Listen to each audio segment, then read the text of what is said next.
Oi pessoal, tudo bem com vocês? Aqui é o Carlos, né? Como vocês já conhecem aí, para quem já conhece meu canal. Então no vídeo de hoje, gente, eu quero falar com vocês um pouco sobre a história da Coreia do Sul. Né? Muito se fala aí hoje da Coreia do Sul, por causa, né, dos fatores culturais, econômicos, né?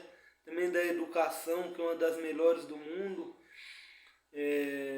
Então eu tenho alguns conhecidos que são sul-coreanos também, né? Então achei interessante, eu fui estudar esse assunto aqui para trazer para vocês.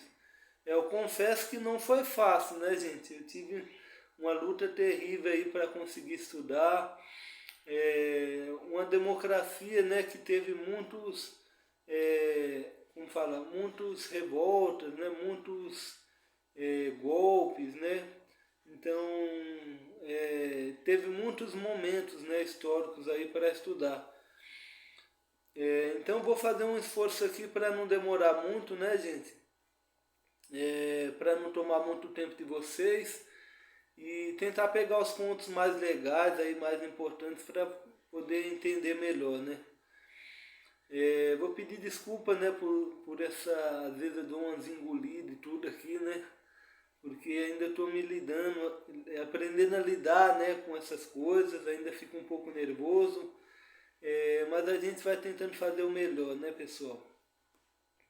Então, pessoal, um pouco antes, né, de surgir a Coreia do Sul, até 1945, existia só uma Coreia, né?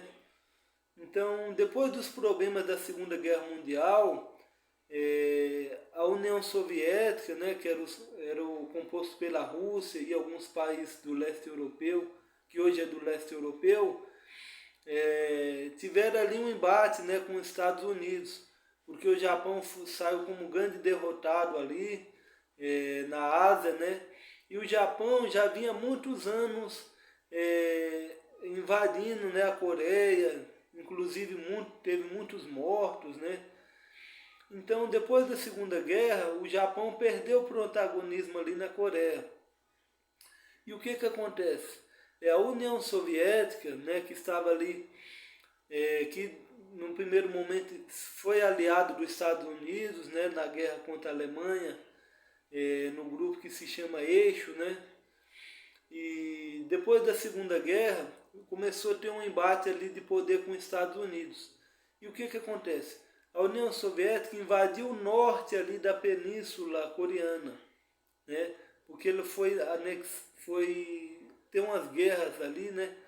Num território que era da China, que hoje é da China.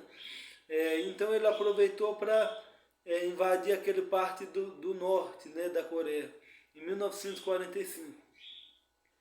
E os Estados Unidos, vendo isso, né, ele ficou um pouco preocupado de perder poder aí, ele invadiu a parte sul, né, sul da península, em 1945 também. Então ficou esse embate aí, né, começou a ter umas tensões, né, para saber o que ia acontecer. Fizeram referendos, né, entre os países ali, entre os Estados Unidos e a União Soviética e alguns países europeus, para estar, como fala, deixando a Coreia, né? Eles deixar. Mas aconteceu que a Coreia do Norte, né, acabou apoiando um militar ali, que se eu não me engano se chama Kim Il-sung, né? Que é avô desse ditador agora, da Coreia do Norte. E esse ditador passou a implantar em 1948 a República Popular Comunista da Coreia. E vendo isso, os Estados Unidos acabou apoiando outro militar, né, outro cara aí ligado ao exército, chamado, como fala?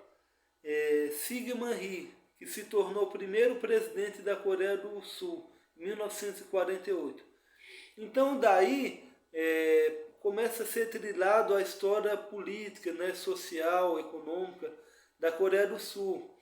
né, que se você for estudar você vai ver que é dividido em 6 repúblicas. Então eu vou usar essa classificação didática para a gente conseguir entender melhor, né? Então, esse cara aí que foi eleito, né, esse militar, chamado Syngman Rhee, foi eleito primeiro presidente, né, da República da Coreia, pelo Partido Liberal, né, o partido que se estabeleceu ali, e ele teve muito apoio dos Estados Unidos, né? Então, os Estados Unidos começou a investir, então começou ali um combate anticomunismo, né, uma tensão entre as Coreias, que inclusive, né, infelizmente, em 1950 acabou acontecendo a Guerra das Coreias, né, que durou 3 anos e teve muitas mortes, né, muitas consequências ruins. Então, a partir daí, sempre vigorou esses rumores de guerra entre as Coreias, né? Alguns governos tinham planos, né, para anexar a Coreia do Norte, e a Coreia do Norte, assim, né, também queria isso.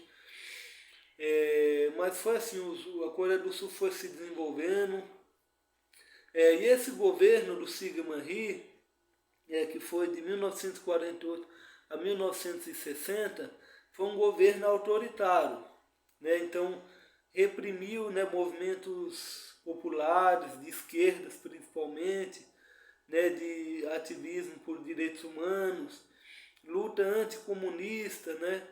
Então teve muitas repressões, muitos problemas, né? Ataque contra os civis, né? E eu vou pegar aqui minha colinha, gente, que dessa vez eu tive que fazer 2 folhas, para vocês verem o quanto que quanta coisa que né? Para a gente ver, né?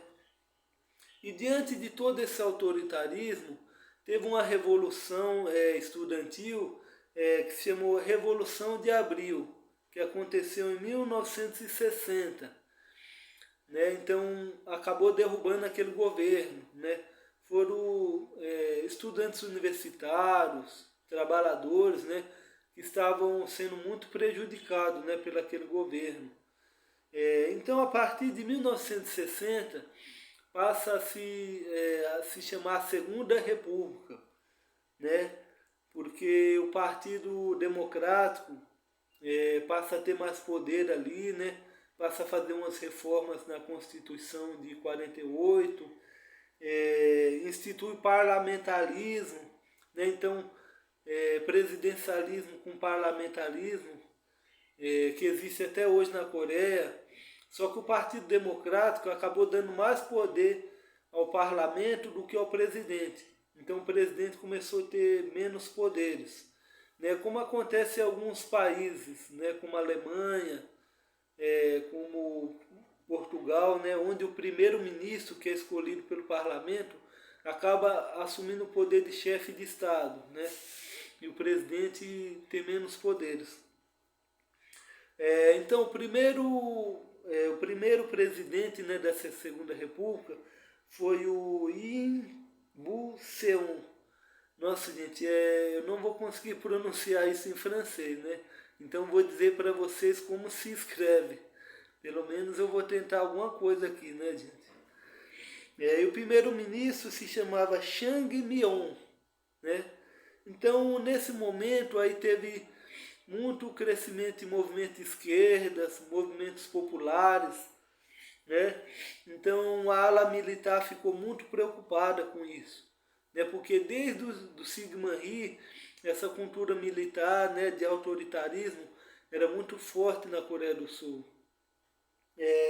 Em 1961 teve um levante, né, um golpe, né, contra esse governo, liderado pelo militar, né, na época, que se chamava Park Chung-hee, né, que acabou juntando com alguns militares e derrubando aquele governo. Né, e esse Park Chung-hee posteriormente se tornou um dos presidentes que ficou mais tempo aí no cargo. Né? Então, entre 1961 a 1963, a Coreia passou a viver em um regime militar, né? Chamava junta militar. Então, muito momento de repressão, né? Infelizmente, com ataque, né, aos direitos civis e essas coisas. E o Park Chung-hee, né, aproveitou todo esse momento para juntar forças, né, para ter uma eleição ali, né, uma eleição indireta. Né? O que é eleição indireta? Eu acho interessante a gente falar sobre isso. É eleição onde poucas pessoas ali, né, se articulam e votam para escolher um representante. Então não é algo democrático, né? Como a gente conhece hoje, nós temos eleições indiretas, onde qualquer um pode votar, né, e o voto é anônimo. Então ele foi eleito presidente em 1963, né, por cargo de 1963 a 1972, né, onde foi chamada a Terceira República. Então, de novo, né, um governo militar, teve muitos problemas com o povo, mas foi um período, né, onde começou a ser chamada aí de industrialização, né, onde a Coreia do Sul abriu bastante as suas portas para empresas estrangeiras, teve um crescimento econômico até elevado para a época, então teve investimento de fora, mas o problema, né, que continua a repressão, morte de civis, né, infelizmente, né, que são governos autoritários, né. Então, lá para 1970, ele começou a perder poder, né, o partido dele começou a perder poder no parlamento, e os poderes dele começou a enfraquecer, né. E porque mesmo assim ele modificou a Constituição para ter mais poderes e tudo, né, na época, mas mesmo assim ele perdeu muito poder no parlamento. E para não cair, para continuar no poder, ele acabou, né, em 1972, 1971, ele acabou dando um alto golpe, né, ele dissolveu a Assembleia, né, e como se ele estivesse entregando todos os seus poderes, né, renunciado ao cargo. Mas ele aproveitou isso para chamar uma nova eleição, né? Então, dissolvendo a Assembleia e tudo, ele pôde fazer uma nova eleição e acabou sendo eleito novamente, né? O mandato que foi de 1972 a 1979, né? Então, ele continua aí. E nesse período ele instituiu ali uma constituição chamada Constituição de Yushun, que deu ainda mais poderes para ele, né? Então o autoritarismo cresceu, a prisão, né, de universitários, de pessoas que eram contrários, né, infelizmente, são a marca dos governos autoritários, né, de fazer perseguição, de não aceitar a liberdade de expressão, né? Infelizmente a gente está vivendo governos semelhantes aqui no Brasil, né? É uma tentativa, né, de ataque à liberdade de expressão e é muito negativo, né? E nesse momento, né, de autoritarismo, de problemas sociais, de mortes, esse presidente acabou sendo assassinado, né, em 1979 pelo diretor do serviço de inteligência, né, da Coreia do Sul. Olha como foi pesado, né, cara? Autoritarismo, né, acaba gerando essas coisas. Né? Então, depois de 1979, gente, nós passamos aí para a Quinta República, né? Como ele caiu, teve eleições de novo, né? Ele acabou sendo assassinado, né? E acabou tendo novas eleições em 79, né, que foi eleito Cho Wing-ha.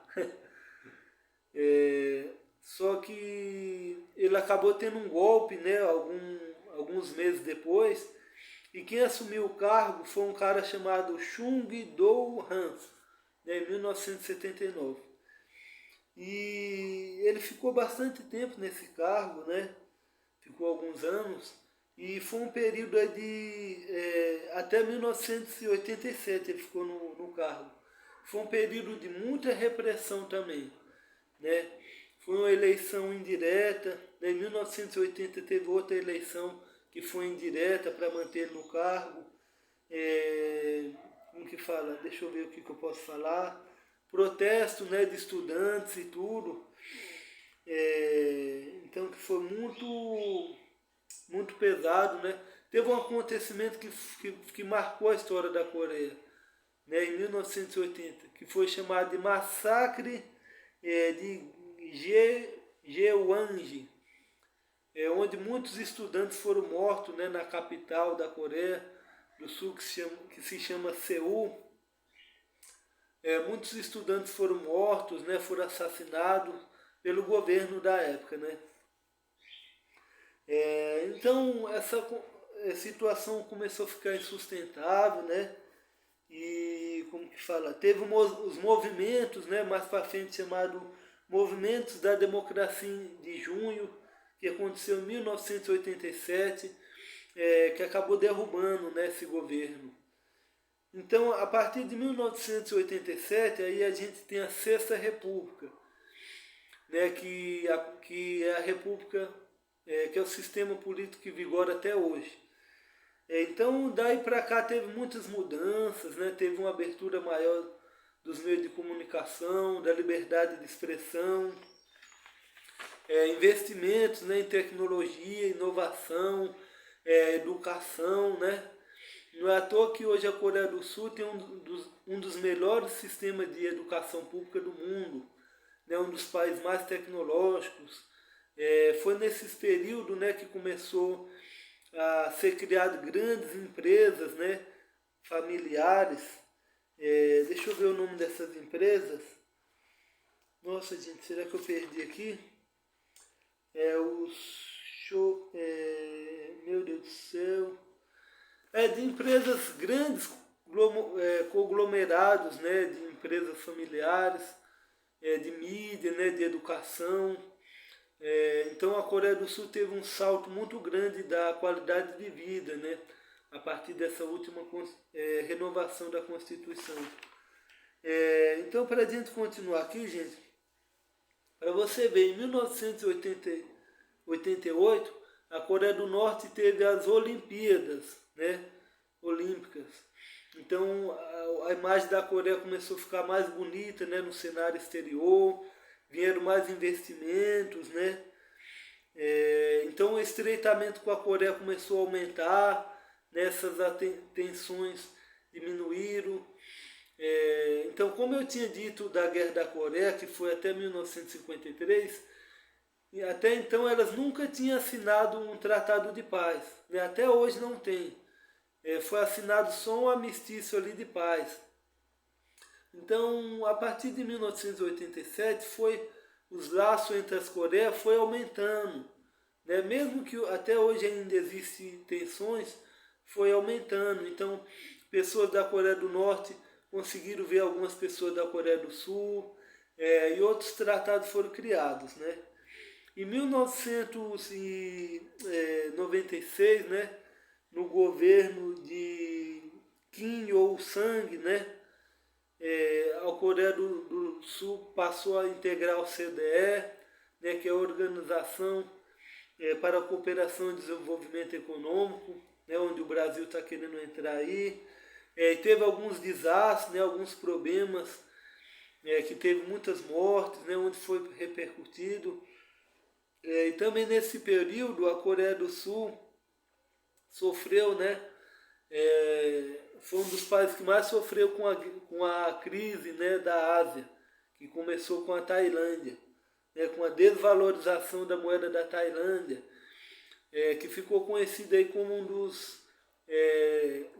uma das maiores crises, né, uma das primeiras crises, né, do mundo globalizado. Então a moeda da Tailândia, que estava passando por processo de transição, acabou desvalorizando, né, e atingiu todos os tigres asiáticos. Tigres asiáticos, pessoal, são os países ali da Ásia que passaram a ter um crescimento econômico e desenvolvimento social muito grande, né? A partir da década de 80. Taiwan, Singapura, né? A própria Coreia do Sul estão nesse grupo, né? E ela foi muito afetada, né? Teve muitos problemas. Então agora eu vou para o governo de Roh Moo-shin, né? Que foi de 2003 a 2008, né? Que foi pelo Partido Liberal. Eu vou explicar um pouco essa questão de partido, porque assim, na Coreia do Sul tem praticamente dois partidos, né? Um que é mais liberal e o Partido Democrático. Só que ambos são partidos um pouco conservadores, né? Então é difícil entender quem é esquerda ou quem é direita, né? Mas o Partido Democrático é mais ligado à centro-esquerda, né? Que vem disputando, né? Eles veem uma polarização grande aí. Então ele foi um dos presidentes, né? Onde teve, apesar, né, de ser do Partido Liberal, teve um dos maiores investimentos do país, né? Dos últimos anos, em programas sociais, abertura, né? Democrática também, o que a Coreia do Sul já vem, né, enfrentando esses problemas. Só que teve muitos escândalos, né? Como fala, denúncias de corrupção contra ele, né? E ele acabou se suicidando, né? Infelizmente. E uma questão interessante também é da primeira presidente mulher a ser eleita na Coreia do Sul, que foi a Park Geun-hye, né? Que foi eleita em 2003 e ficou no mandato até 2016. Ela era filha do do presidente Park que eu falei, do Partido Liberal. Só que ela teve alguns problemas de corrupção, né, problemas né, com empresas, e acabou sofrendo o primeiro impeachment, né, dessa Sexta República, né. E em 2017, né, quem foi eleito foi eleito, né, um político chamado Moon Jae-in, né, do Partido Democrático, né, esse partido de centro-esquerda que eu falei, que está no cargo até hoje. Né. Então eu não conheço muito das políticas dele, mas ele tem, né, acena, né, por liberalismo, apesar de estar num partido de centro, considerado de centro-esquerda, né, aumentou os laços com os Estados Unidos, com a Coreia do Norte, né, então está em vigor aí, né, pessoal. E esse vídeo durou, né, bastante, né, pessoal. Eu tentei resumir aqui, mas é o que eu consegui estudar, o que eu consegui entender, né. Então a gente vê que a Coreia teve muitos problemas, né, a gente vê a questão da liberdade, do ataque, né, à liberdade de expressão, né, quanto isso é danoso, né, por isso que nós precisamos construir a democracia, né, com participação popular, né, com aceitação, né, o respeito, né, as diferenças, né, e trabalhar junto, né, pessoal? Porque um país, nós só podemos avançar como civilização se a gente respeitar as diferenças, né, e construir um país junto, né? É isso que eu acredito e isso que eu tenho militado aqui no canal, né, pessoal? Para quem me conhece sabe que eu sou dessa linha aí, né? E esse é um dos objetivos desse canal. E se você gostou, né, gente, se você não conhece o canal, se inscreve aqui, porque de 15 em 15 dias eu estou me esforçando aí, né, gente, para postar vídeo. E deixa um like também, né, pessoal? Porque assim outras pessoas podem ver esse trabalho aqui. Tá bom? Obrigado.